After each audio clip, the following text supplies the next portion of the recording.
Good morning, y'all. I'm hoping and praying that y'all have a magnificent day, that y'all manifest good energy, and that y'all emit good energy as well.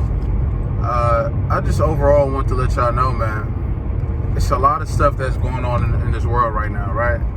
A lot of stuff going on inside the United States as well. Black people are the target of murder, injustice, and all types of stuff that's going on, all types of nonsense. But we can mitigate some of it, right? We can't change everything, but we can mitigate some of it. So black people, we got to do our part, right? If we're the ones that's at the bottom of the totem pole, right? We're the ones that's getting all these acts committed to us. We got to allow ourselves to get in a position of power to change that. I hate to say it, but the littlest person or the most insignificant person on the team isn't really going to have much say in what's going on, right? So if that's the case, then why don't we change that narrative, right? Why don't we change how we are viewed? Why don't we change our status? We change our status, we can then change our position, right? So I hear a lot of people complaining on social media, and I hear a lot of different things going on. And to me, it seems like the people who are doing the most lobbying and the most complaining and the loudest talkers are the ones who aren't doing anything to change any of it. How you gonna say something needs to happen, this needs to change? If you feel like politics needs to change, which I do agree, I'm not no politician though, but if you feel like things need to change, then why don't you start pursuing a degree in political science? If you feel like business laws are unfair and are skewed, why don't you start pursuing a business degree? You feel like education is failing us black kids, why don't you pursue a teaching degree? Why don't you do something to put yourself in position to change what you think is wrong? Because I completely agree with all of it. But what am I doing? I'm pursuing a business degree, right? My degree is in real estate construction and portfolio development.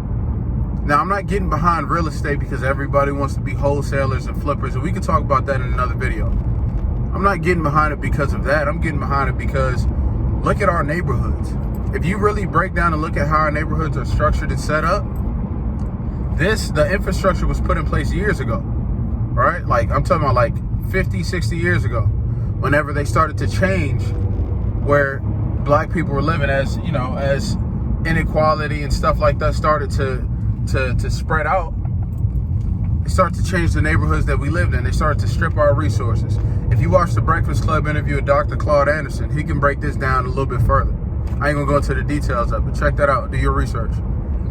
But I'm pursuing this degree so that way I can have a part in what goes into our neighborhoods, how our neighborhood buildings are constructed, where they're constructed, why they're constructed that way.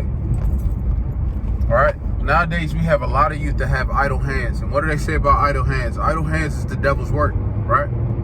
So why do we have all these idle hands? Why don't we input different institutions and different centers for these kids to go to? I cut hair as well. So free haircuts, right?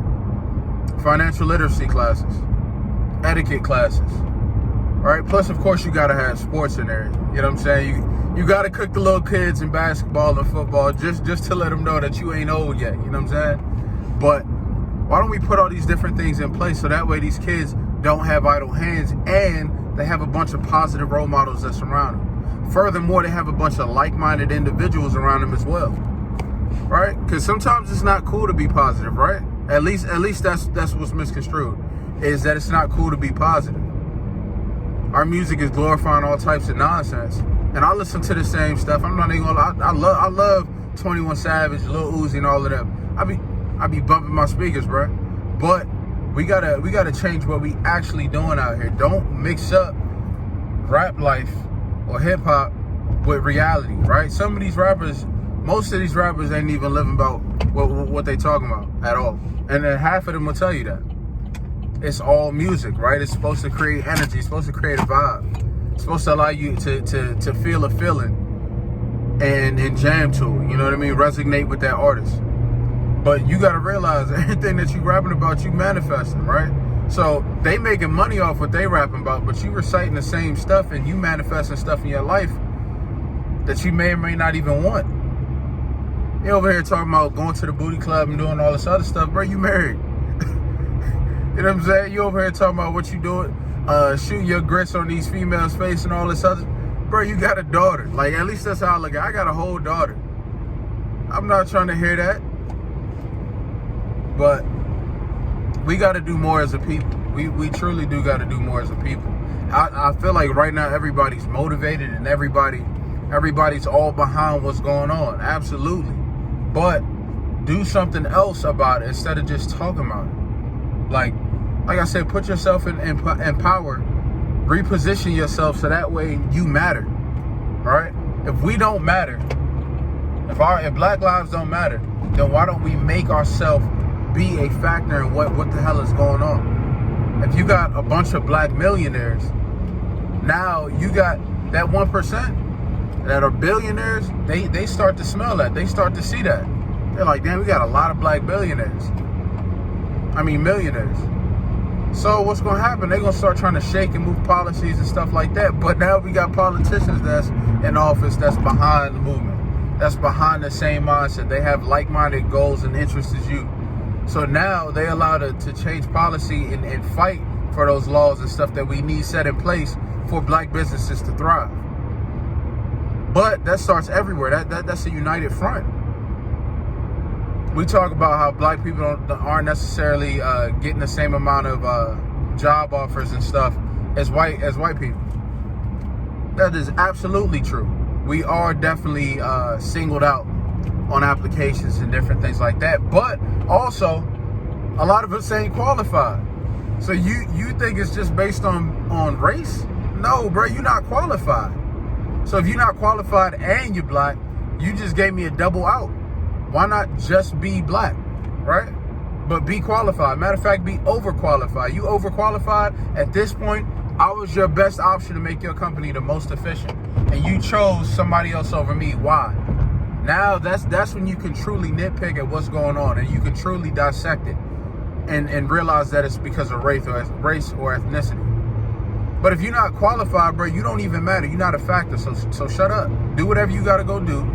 Become qualified and put yourself in that position.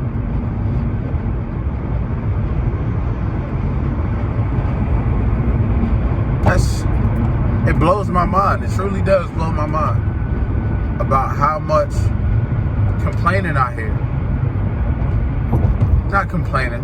I'm sorry, it's not complaining. But it blows my mind at how much of these rants, how deep people can get into these rants, but then they're not really looking in the mirror. They're not really identifying their own faults. You know what I mean? So that's about it for my rant today. I just wanted to share what was on my mind for today, y'all. All right, Grand Major, move out.